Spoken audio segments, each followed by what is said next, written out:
नमस्कार, मैं हूं संजय शर्मा। आप देख रहे हैं 4 PM न्यूज नेटवर्क। प्रधानमंत्री नरेंद्र मोदी क्या इतनी गलत चाल चल सकते हैं? अमित शाह जो उनके चाणक्य कहे जाते हैं, अब तक चाणक्य की तरह काम करते रहे हैं क्या? उन्होंने कुछ सोचा नहीं था कि इसका नतीजा क्या होगा। एक ऐसी गलती कर बैठी है सरकार, मोदी सरकार, और खास तौर से अमित शाह और नरेंद्र मोदी, कि पूरा सिंहासन डोल गया है। अब तक जो बेईमानी करते रहे थे, चाहे वो दिल्ली हो, चाहे वो महाराष्ट्र हो, चाहे वो हरियाणा हो, चाहे वो उत्तर प्रदेश हो, उन सब की पोल खुल गई है।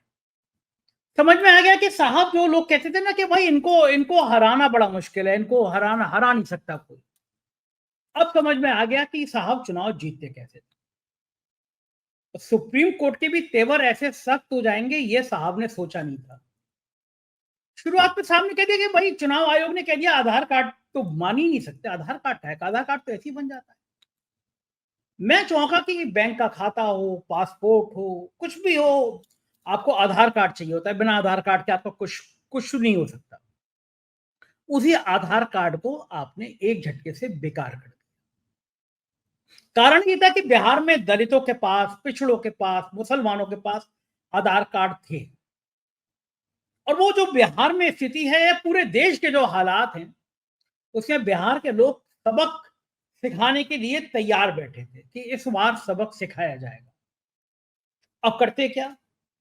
तो अब करने ये कि वोटर लिस्ट में नाम बढ़वाएंगे। जैसे महाराष्ट्र में कई करोड़ नाम बढ़ गए, राहुल गांधी ने खुलेआम ऐलान कर दिया, तो पोल खुल जाएगी। तो कटवाने के जुड़वाने की जगह कटवा दो। 65 लाख नाम कट गए। लेकिन उम्मीद नहीं थी कि मामला सुप्रीम कोर्ट में इतनी पुख्ता तरीके से पहुंच जाएगा। कपिल सिब्बल समेत तमाम लोगों ने जो दलीलें रखी, उससे चुनाव आयोग के ज्ञानेश कुमार के पसीने छूट गए। एक के बाद एक खराब हालात मोदी जी के लिए पैदा हो रहे हैं। जब ट्रंप चचा आए थे, तो जिनके दिमाग में गोबर भरा है, वो सारे भक्त पूजा अर्चना कर रहे थे कि अब तो ट्रंप आ गए हैं, मोदी जी हमारे पूरे दुनिया के नेता हो जाएंगे। लेकिन ट्रंप ने जो दुर्गति करना शुरू करी प्रधानमंत्री की, वो अभी भी जारी है। और अब एक के बाद एक ऐसी चीजें हो रही हैं जो बीजेपी सरकार के लिए, जो मोदी सरकार के लिए आघात पहुंचा रही है। सुप्रीम कोर्ट में इधर सुनवाई हो रही थी, और इधर प्रधानमंत्री नरेंद्र मोदी का झूठ से भरा भाषण हो रहा था, और वहां पे लाठियां चलाई जा रही थी बिहार में।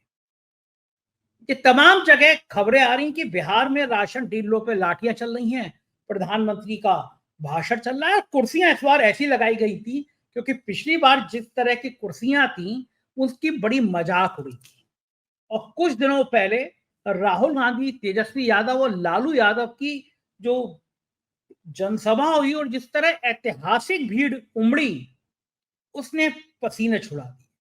देखिए, भीड़ का मिजाज देखकर आपको समझ में आ जाता है कि यह भीड़ प्रायोजित है। ये भीड़ स्वतः स्फूर्त है, खुद आई है, खुद जोश में है। लालू यादव ने डायलॉग बोला, और जो भीड़ का जोश था, उसकी गूंज दिल्ली में प्रधानमंत्री के घर तक चली। लगा कि बिहार निकल गया। सुप्रीम कोर्ट में जो सुनवाई थी, आज सुनवाई थी।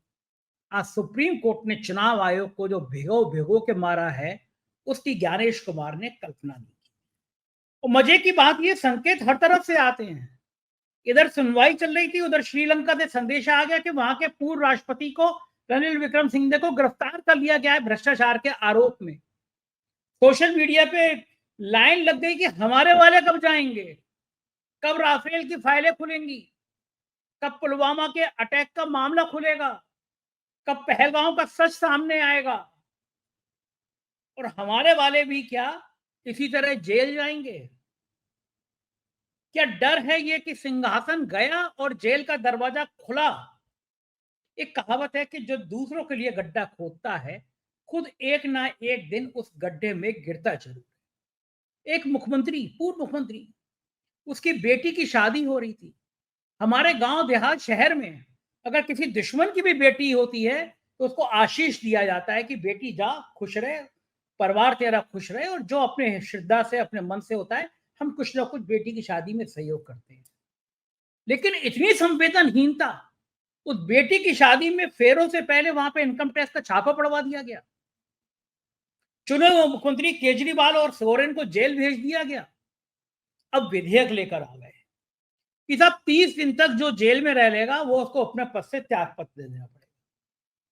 इस दौर में, इस सरकार में 30 दिन जेल में रहना कितना आसान है ये सब आप जानते हैं। केजरीवाल और सोरेन उदाहरण है, लेकिन साहब को यह पता नहीं था कि इसका सबसे ज्यादा करंट नायडू को लगेगा, चंद्रबाबू नायडू को लगेगा।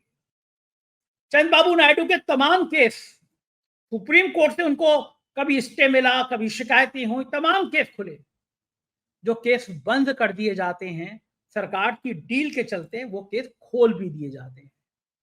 और चंद्रबाबू नायडू को लगा कि अगर ये केस खुल गए, ये विधेयक आ गया, तो साहब की नजर क्या आंध्र प्रदेश पे है, मुझ पर है।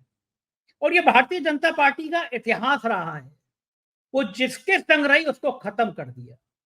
महाराष्ट्र में बाला साहब ठाकरे जब जिंदा थे, उन्होंने भारतीय जनता पार्टी की मदद करी, खड़ा किया, और बाद में बाला साहब ठाकरे के एहसान का बदला ये दिया कि परिवार में 2 फाड़ करा दी, शिवसेना में 2 फाड़ करा दी। पंजाब में अकाली दल उदाहरण है, जहां जहां भाजपा रही वहां सहयोगी की बैंड बजी। नीतीश कुमार को निपटाने की तैयारी पिछली बार भी की गई थी चिराग के जरिए, नीतीश की तकदीर अच्छी थी, बच गए। लेकिन इस बार ये तय माना जा रहा है कि अगर गलती से भी एनडीए की सरकार बनती तो नीतीश को मुख्यमंत्री नहीं बनाया जाता। इस बीच में वोट चोर गद्दी छोड़ का मामला तूल पकड़ गया। सुप्रीम कोर्ट ने कहा कि नहीं, आप कोई जरूरत नहीं है कि हम फॉर्म जमा करें। आज कह दिया सुप्रीम कोर्ट ने कि ऑनलाइन जमा कर दीजिए, रसीद देनी होगी, ऑनलाइन की तो रसीद खुद आ जाएगी, आधार कार्ड को शामिल करिए। और अब बिहार लग गया साहब को कि अब बिहार हाथ से गया। अब आप मुझे बताइए, गरीब हैं, दलित हैं, पिछड़े हैं, मुसलमान हैं, मैंने मान लिया कि ऑनलाइन नहीं भर सकते, कम पढ़े लिखे हैं, लेकिन अब पॉलिटिकल पार्टी की जिम्मेदारी है, जिस इलाके का जो विधायक है, जो चुनाव लड़ने जा रहा है, उसकी जिम्मेदारी है।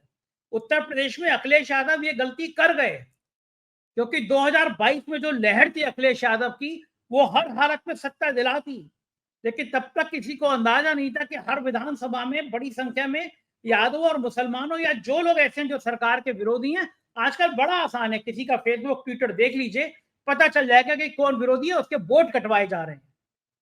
उत्तर प्रदेश में किया गया, हरियाणा महाराष्ट्र में जोड़े गए। संजय शर्मा कर्नाटक में भी वोट डालेंगे, हरियाणा में भी डालेंगे, दिल्ली में भी डालेंगे, बनारस में भी डालेंगे। और एक के बाद एक पोल खुल गई कि किस तरह ये बेईमानी से चुनी हुई सरकार है।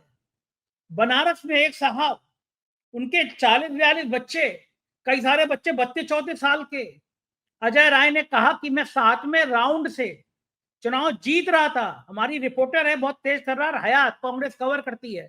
अजय राय ने उनसे कहा कि हयात से कहा कि मैं जीत रहा था 7वें राउंड तक, लेकिन अचानक चुनाव आयोग की वेबसाइट बंद हो गई और मोदी जी चुनाव जीते हुए दिखा दिए गए। सब जानते हैं कि 1-1.5 लाख वोटों से पीछे चल रहे थे, हवा खराब हो हुई थी पूरी बीजेपी की। लेकिन धन्यवाद उन अफसरों को जिन्होंने वेबसाइट बंद कराई और फिर अजय राय को चुनाव हरवा दिया गया। लेकिन ये वोट चोर गद्दी छोड़ का नारा गांव गांव शहर शहर पहुंच जाएगा, ये बिहार तक सीमित नहीं रहेगा, ये हर जगह पहुंच जाएगा, ये किसी ने कल्पना नहीं करी थी। राहुल गांधी पूरा नारा नहीं लगाते, जैसे अनुराग ठाकुर ने एक नारा लगाया, देश के गद्दारों को, पब्लिक की तरफ से जवाब आ गया। बाद में अनुराग ठाकुर बड़े मासूमियत से कहते हैं कि मैंने तो एक नारा लगाया था, पूरा नारा मैंने तो नहीं लगाया था। राहुल गांधी ने कहा कि हम इस देश के बच्चे बच्चे से कहलवा देंगे, वोट चोर गद्दी छोर। जो अमित शाह, जो नरेंद्र मोदी, जिनके सामने आने से विपक्ष थर-थर कांपता था, मैं ईमानदारी से कह रहा हूं, 2014 में और 2019 में विपक्ष के बड़े से बड़े नेता ये सोचते थे कि यार पंगा ना लो, ये जेल यात्रा तो करा देंगे। संजय सिंह ने बड़ी हिम्मत के साथ अंबानी अडानी के मुद्दे पर मोदी के मुंह पर बोला, संजय सिंह को 6 महीने के बिना किसी आधार के, बिना सबूत के जेल भिजवा दिया। तो विपक्ष के लोग बोलते नहीं थे, लेकिन इस बार जब मोदी लोकसभा में पहुंचे, पूरे विपक्ष ने एकजुट होकर मोदी के मुंह पर वोट चोर गद्दी छोड़कर नारा लगाया और मोदी का तमतमाता हुआ चेहरा पूरे देश ने देखा, कल्पना नहीं करी थी। आप सोचिए, रिटायरमेंट होने जा रहा है, संघ कह रहा है कि 17 सितंबर विदाई मेला करिए, 75 साल के हो गए, मौका किसी और को दीजिए। उस समय हाउस के अंदर पूरा विपक्ष कह रहा है कि वोट चोर गद्दी छोड़। जिस ट्रंप पे पूरा भरोसा किया था वो ट्रंप 30-35 बार कह रहा है कि इनके बस की बात कहां है, युद्ध तो मैंने रुकवाया। प्रधानमंत्री नरेंद्र मोदी का इतना अपमान पिछले 25-26 सालों में कभी नहीं। जिस पाकिस्तान को हम चूहा समझते थे उस पाकिस्तान के संग पूरी दुनिया खड़ी हो गई और हमारी विदेश नीति ऐसी है कि वो फेलियर होती चली गई। हम दुनिया से अलग थलग पड़ गए। कारण क्या था कि पूरी सरकार सिर्फ हिंदू मुसलमान करने में तुली हुई।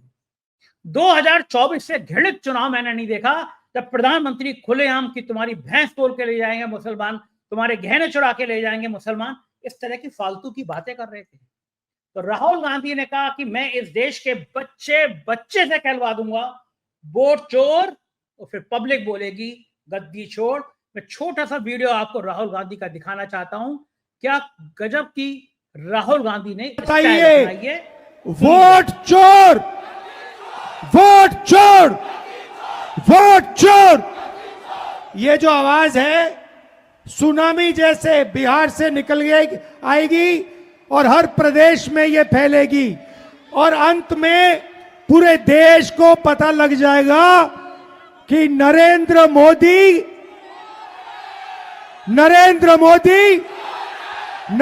मोदी क्या चोरी करता है, क्या चोरी करता है, क्या चोरी करता है। नरेंद्र मोदी वोट चोर।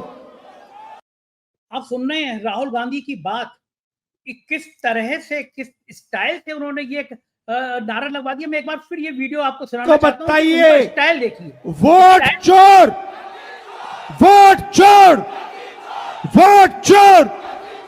ये जो आवाज है सुनामी जैसे बिहार से निकल आएगी और हर प्रदेश में ये फैलेगी और अंत में पूरे देश को पता लग जाएगा कि नरेंद्र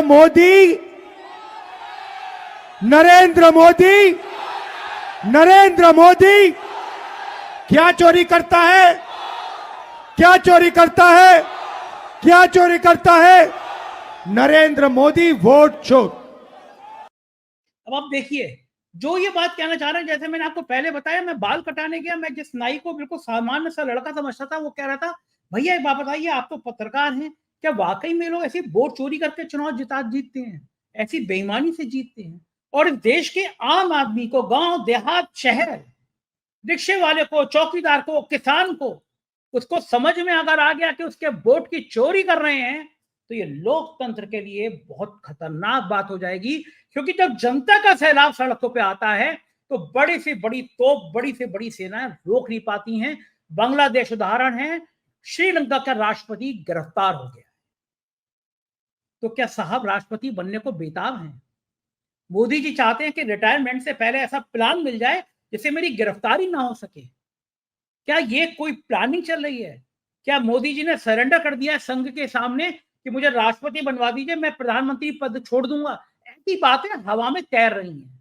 ये बातें अब पॉलिटिकल गलियारों में चर्चा का विषय बनी हुई है। लोग कह रहे हैं कि मोदी एक ऐसी बात चाहते हैं जिससे उन्हें सेफ हाउस मिल जाए कि प्रधानमंत्री ना रहे तो गिरफ्तारी ना हो। तेजस्वी यादव के तेवर भी कम नहीं है। जरा सुनिए तेजस्वी यादव क्या जब जानते हैं कि चुनाव आता है, ये हारने लगते हैं तो कोई ना कोई तिगड़मबाजी जरूर ये करने का काम करते हैं। मोदी जी सोचते हैं कि बिहारियों को चूना लगा देंगे। ये बिहार है, बिहार। हम लोग चूना खैनी में रगड़ देते हैं।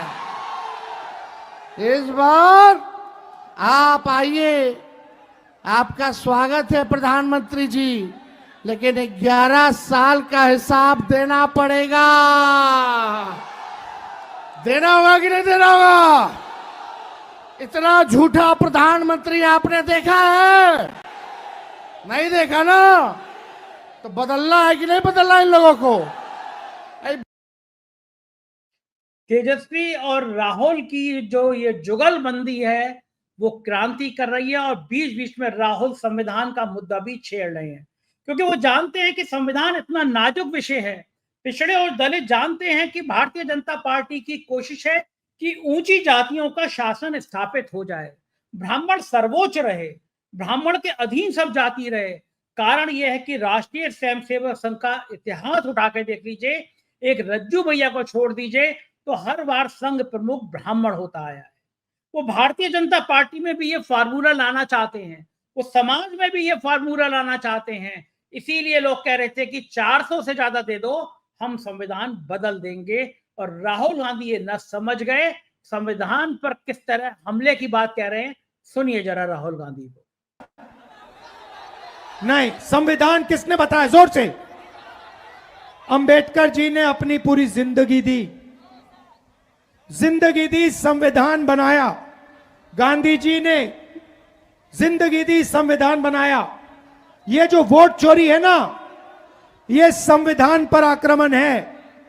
हिंदुस्तान के हर गरीब को मालूम होना चाहिए कि यह संविधान आपको बचाता है, आपकी रक्षा करता है, ये आपकी आवाज है। इसको नरेंद्र मोदी और अदानी मिलकर खत्म करने लगे हुए हैं। अंबेडकर जी के संविधान को ये खत्म करना चाहते हैं, फाड़ कर फेंकना चाहते हैं। उस संविधान को हम कभी नहीं मिटने देंगे। वो संविधान हिंदुस्तान की आवाज है, अंबेडकर जी की आवाज है, उसको कोई शक्ति नहीं छुएगा, ये याद रखिए। तो ये राहुल गांधी थे जिन्होंने संविधान की बात कही और प्रधानमंत्री की घोषणाओं को तो जवाब नहीं है। हर बार जब चुनाव आता है तो झूठी घोषणाओं का अंबार लग जाता है। मुझे बड़ा उम्मीद थी कि इस बार प्रधानमंत्री निकलेंगे तो कोई एम्बुलेंस बीच में आ जाएगी, फिर प्रधानमंत्री जी की तरफ से सोशल मीडिया पे चलेगा, आज तक पे चलेगा, एबीपी पे चलेगा, इस तरह के तमाम गोदी मीडिया चैनल पे चलेगा। देखिए प्रधानमंत्री जी रुक गए, उन्होंने एम्बुलेंस को रास्ता दे दिया। क्योंकि आपने देखा होगा जहां जहां चुनाव हुए हैं वहां उन राज्यों में अधिकांश जगह पता नहीं कहां से अदृश्य तरीके से एक एम्बुलेंस आ जाती है, फिर प्रधानमंत्री जी का काफिला रुक जाता है, फिर एम्बुलेंस को रास्ता दिया जाता है और फिर कहानी गोदी मीडिया में चलती है। रजत शर्मा जैसे चाटुकार पत्रकार, रूप का लियाकत, अंजना कश्यप, ये तमाम लोग, देखिए प्रधानमंत्री ने कितना महान काम कर दिया, एम्बुलेंस को रास्ता दे दिया। 15 लाख याद है ना, हर एक को पक्का घर दूंगा, 2014 की बात याद है ना, 2 करोड़ नौकरी हर साल दूंगा, याद है ना। जरा आपको याद नहीं हो तो जरा साहब की बातें एक बार मैं फिर सुनवा देता हूं, उन कुछ फर्जी बातें सुन लीजिए फिर से। बड़ा संकल्प है, जब तक हर जरूरतमंद को पक्का घर नहीं मिल जाता, मोदी चैन से नहीं बैठेगा।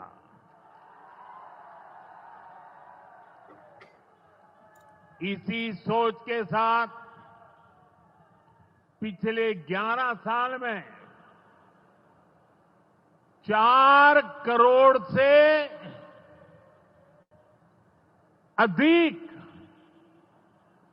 गरीबों को पक्के घर बनाकर दे दिए गए। ये साहब की बढ़िया बढ़िया बातें थी जो आपने सुनी। 2014 में कहा था कि 2022 तक देश का हर व्यक्ति के पास पक्का घर होगा। बाढ़ आती है, हम बाढ़ में कच्चे घर टूटते हुए, बाढ़ में समाते हुए हम देखते हैं। आप अपने आसपास के इलाके में चले जाइए, पूछ आइए किन किन गरीबों को पक्का घर मिल गया, और पूछ आइए जिनको घर मिला उनको कितनी घूस देनी पड़ी, कितनी रिश्वत देनी पड़ी। महुआ मित्रा अंग्रेजी में कुछ बातें बोली हैं, लेकिन इतनी फायर ब्रांड नेता है, ऐसी फायर ब्रांड नेता है जो मोदी की और अमित शाह की वॉशिंग पाउडर से धुलाई करती है। सुनिए जरा। Hello Modi ji, welcome to Bengal. This is Mahua Moitra, member of Parliament, All India Trinamool Congress. Now that the election season is upon us, you have been visiting Bihar and now you've come to Bengal like the migratory bird that you are. But we welcome you and we have 5 questions for you, Modi ji. Today when you speak at the opening of the metro, we hope that you will answer some of these questions also. The first question, you brought in a constitutional amendment bill the second last day of Parliament in the dead of the night.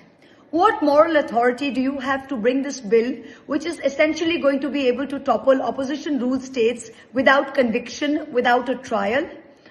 Only 8 out of 5,900 ED cases in the last 10 years have resulted in a conviction. So 99.9% of ED and CBI cases are actually trumped up. You say you're looking for corruption-free India. 23 out of 25 politicians from other parties that have joined you in the last few years have got a reprieve from the agencies, and their criminal records have been wiped clean thanks to your washing machine. Out of your 240 MPs, 94 face criminal charges, and in your cabinet, 28 ministers face cases. So what's your moral authority? The second question that we have, if the electoral rolls in the 2024 Lok Sabha in Bihar were so faulty, so riddled with faults, then why don't we just dissolve the Lok Sabha and call for fresh elections? The third question, do you endorse the Delhi police's stand that Bangla is a Bangladeshi language? इस तरह के बहुत सारे सवाल मोइया मोत्रा ने पूछे जो बिल्कुल जायज थे। ईडी का 0.1%, 0.5% मतलब ईडी की आप किसी पे भी गिरफ्तारी करा दीजिए और रिजल्ट कुछ साल बाद अदालत से छूट जा रहा है। तो क्या लोकतंत्र ऐसे ही चलेगा? लोकतंत्र इसी पर पार्टी पे चलेगा? आरजेडी के सांसद है संजय यादव जी कि घुसपैठिए घुस गए हैं। भरी बातें उन्होंने भी की। साथियों, आप ये बताइए कि 11 साल से प्रधानमंत्री जी इस देश के सर्वे सर्वा हैं, उनके गृह मंत्री हैं 11 साल से, 20 साल से बिहार में एनडीए की सरकार है, कुछ महीनों को छोड़ दें तो इसका मतलब आप कमजोर हैं, आप नाकाबिल हैं, आपको गवर्नेंस की समझ नहीं है। फिर बिहार में कहां से घुसपैठिए आ गए? अगर आ गए तो उसके दोषी आप हैं।